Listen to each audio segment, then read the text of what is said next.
दोस्तों, आप अपनी आंखें बंद करके इमेजिन करो कि आप किसी हादसे का शिकार हो चुके हो और दुनिया के सबसे बड़े रेगिस्तान यानी ऑस्ट्रेलियन रेगिस्तान के बीचों बीच फंस चुके हो। दोस्तों, ऑस्ट्रेलियन रेगिस्तान का एरिया 14 लाख स्क्वायर किलोमीटर का है और ये दुनिया का चौथा सबसे बड़ा रेगिस्तान है। आप इस ऑस्ट्रेलियन रेगिस्तान में गुम चुके हो और आपके पास ना ही पीने के लिए पानी है और ना ही खाने के लिए खाना है। इवन आपके पैरों में पहनने के लिए कोई शूज भी नहीं है।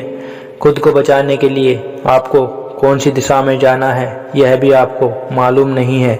रेगिस्तान का 45 डिग्री का तापमान आपको हर मिनट जला रहा है। दोस्तों, अब आप आंखें खोलो और भगवान का शुक्र मनाओ कि आपकी ज़िंदगी में आज तक ऐसा कोई हादसा नहीं हुआ।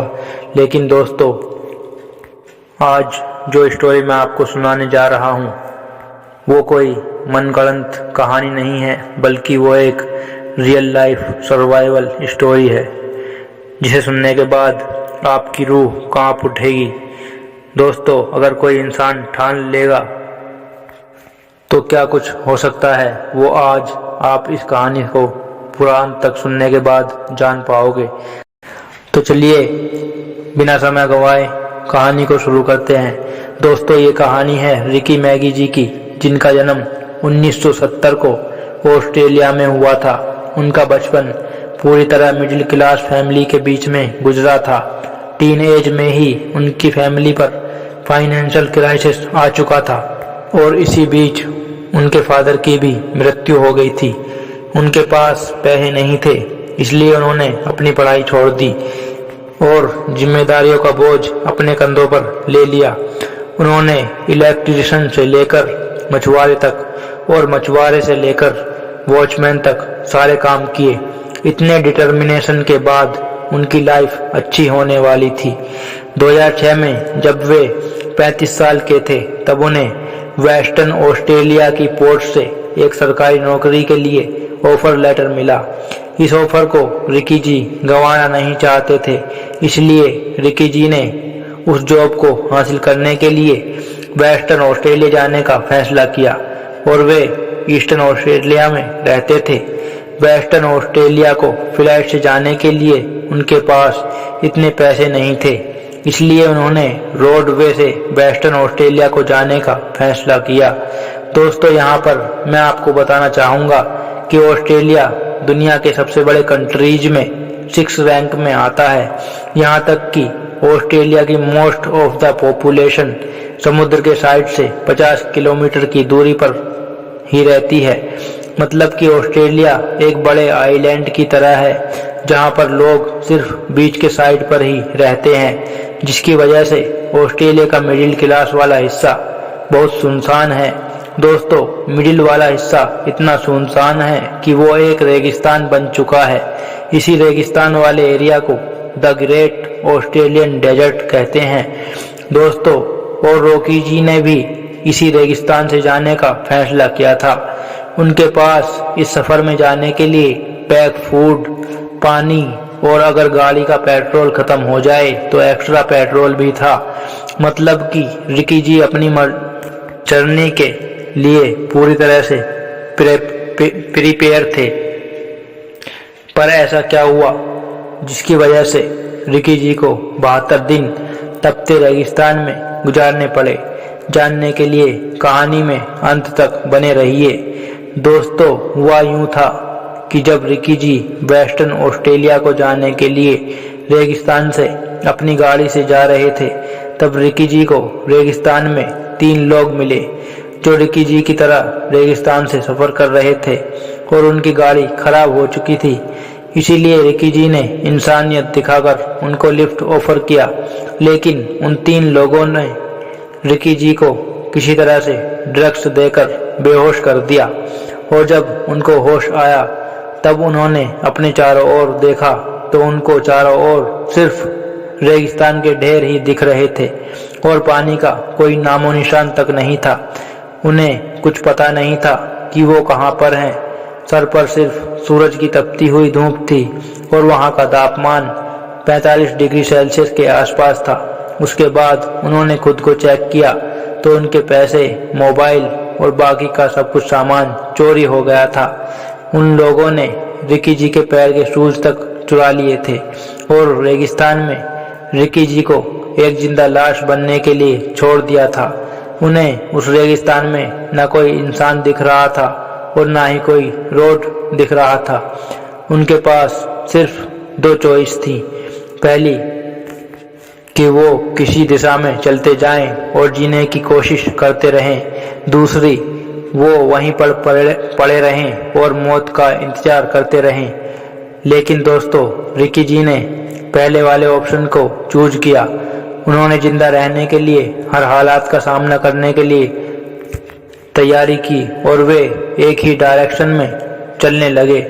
घंटों तक उन्होंने उसी डायरेक्शन में चलना प्रारंभ रखा, लेकिन कुछ ही देर बाद उनकी भूख और प्यास से हालत खराब होने लगी। उन्हें भ्रम होने लगा कि उनके सामने पानी है, लेकिन जब वे पानी के पास चले जाते तो उनके हाथ में सिर्फ धूल और मिट्टी ही आती थी। थोड़ी देर चलने के बाद उनके सामने एक रेत का पहाड़ आया। उसके ऊपर चढ़ने के बाद उनको एक सीजनेबल नदी दिखी।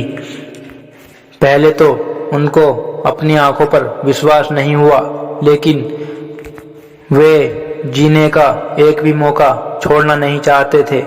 उन्होंने जब चेक किया तो उनको बहुत खुशी हुई, लेकिन उनकी खुशी कुछ ही पलों की थी, क्योंकि उस नदी का पानी पीने के लायक नहीं था। इसलिए उन्होंने पानी के बहाव के साथ ही अपना रास्ता चूज किया। दिन के ऊपर दिन गुजर रहे थे और रिकी जी अब भूल चुके थे कि उनके रेगिस्तान में रहते हुए कितने दिन हो चुके थे। दोस्तों, उस रेगिस्तान में रहना ऐसा था जैसे कि जिंदगी जीते हुए मौत के साथ सफर करना, क्योंकि दिन में ऑस्ट्रेलियन रेगिस्तान का तापमान 45 डिग्री सेल्सियस के ऊपर चला जाता है और रात में वही तापमान 10 डिग्री सेल्सियस तक नीचे चला जाता है। इन एक्सट्रीम तापमान की वजह से बीमारियों की चांसेस बहुत ही बढ़ जाते हैं। दोस्तों, बीमारियों के क्या बल्कि मरने के चांसेस भी 99.99% ज़्यादा हो जाते हैं।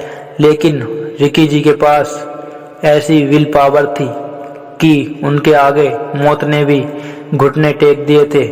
उन्होंने खुद को जिंदा रखने के लिए हर संभव प्रयास किया। उनके पास रात को ठंड से बचने के लिए कपड़े नहीं थे, तो उनको गुफाओं का सहारा लेना पड़ता था।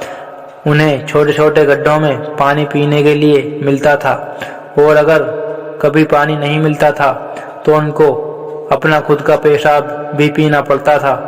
कुछ दिन गुजर चुके थे और हालात बद से बदतर हो चुके थे और उनका वजन भी बहुत ही ज़्यादा कम हो चुका था।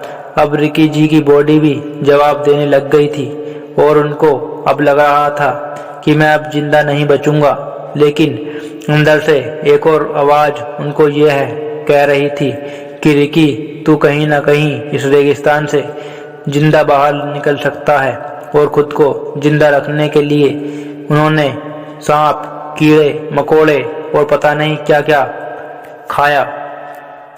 रिकी जी के अंदर वो उम्मीद थी, हौसला था, जिसकी वजह से वो हर रोज नींद से उठने के बाद सोचते थे कि आज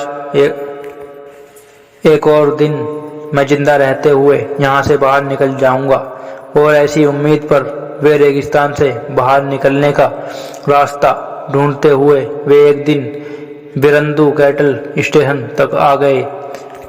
मार्क क्लिफर्ट उस स्टेशन के मैनेजर थे, और जब रिकी ने जब उनको आज तारीख कौन सी है यह पूछा तो रिकी जी को बहुत ही बड़ा झटका लगा, क्योंकि रिकी जी को यह पता चला कि उन्होंने 2 महीने और 12 दिन एक वीरान रेगिस्तान में अकेले गुजारे थे।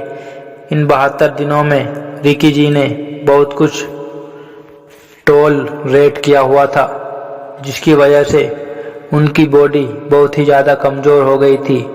अपने रोड ट्रिप पर निकलने से पहले उनका वजन 106 किलोग्राम था और 72 दिनों के बाद उनका वजन सिर्फ 48 किलोग्राम बचा हुआ था, यानी कि वे पूरी तरह से कंकाल बन चुके थे।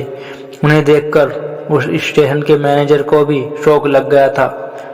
दोस्तों, उस रेगिस्तान से निकलने के बाद और खुद को फिर से रिकवर करने के बाद रिकी जी ने खुद के लाइफ पर एक किताब लिखी जिसका नाम था लेफ्ट फॉर डेड है, और यह सच्ची कहानी भी इसी किताब की एक रचना है। दोस्तों, इस कहानी से हमें क्या सीखने को मिलता है? रिकी जी के पास रोड ट्रिप पर निकलते हुए सब कुछ था, लेकिन अचानक कुछ ऐसा हुआ कि उनके पास कुछ भी नहीं था। फिर भी उन्होंने रेगिस्तान में 72 दिन गुजारे। उनके पास खाने के लिए खाना नहीं था और पीने के लिए पानी नहीं था और खुद को कवर करने के लिए कुछ भी नहीं था, लेकिन उनके पास दो सबसे बड़ी चीज़ें थीं और वो ये थी, पहली चीज़ विल पावर और दूसरी चीज़ जीने की इच्छा।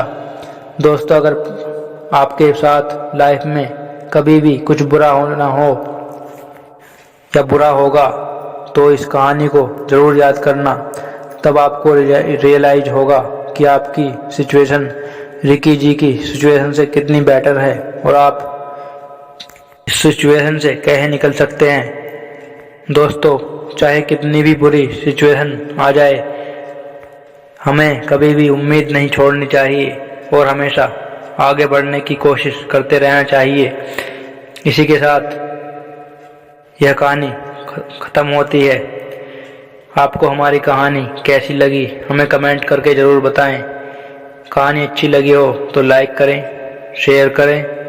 अगर आप चैनल पर नए हैं तो चैनल को सब्सक्राइब करें और ऑल नोटिफिकेशन ज़रूर ऑन करें ताकि आपको हमारी आने वाली तमाम नोटिफिकेशन टाइम पर मिलती रहें।